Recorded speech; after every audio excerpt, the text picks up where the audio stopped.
મહાઠગ Bhupendrasinh ઝાલાની BZ ગ્રુપના તાર મધ્ય ગુજરાતના ખેડા જિલ્લા સુધી જોડાયેલા હોવાનો પર્દાફાશ થયો।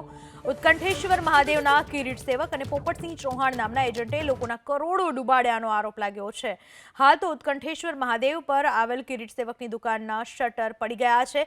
કપડવંજ તાલુકાના વાઘજીપુર ગામનો રહેવાસી કિરીટ સેવક બીઝેડ ગ્રુપના એજન્ટ તરીકે કામ કરતો હતો, તો ચંદ્રકાંત સેવકના 57 લાખની પૈતૃક સંપત્તિ વેચી જીવન મૂડી જોખમમાં જતા આભ ફાટ્યું છે। હાલ તો કિરીટ સેવક પોતાના ઘરને તાળા મારીને ભૂગર્ભમાં ઉતરી ગયો છે। બીજો એજન્ટ પોપટસિંહ ચૌહાણ ખેડબ્રહ્માની પરવ્યા શાળામાં શિક્ષક તરીકે ફરજ બજાવે છે, જે હાલ પરિવાર સાથે ગામ છોડીને ફરાર થઈ ગયો છે। મહાઠગ ભૂપેન્દ્રસિંહ ઝાલાના એજન્ટો એક બાદ એક જે સામે આવી રહ્યા છે એ ભૂગર્ભમાં પણ ઉતરી ચૂક્યા છે। આ મહાઠગ જે કેટલાય લોકોને છેતરતો હતો, કેટલાય લોકો પાસેથી પૈસાનું રોકાણ પણ કરાવ્યું છે।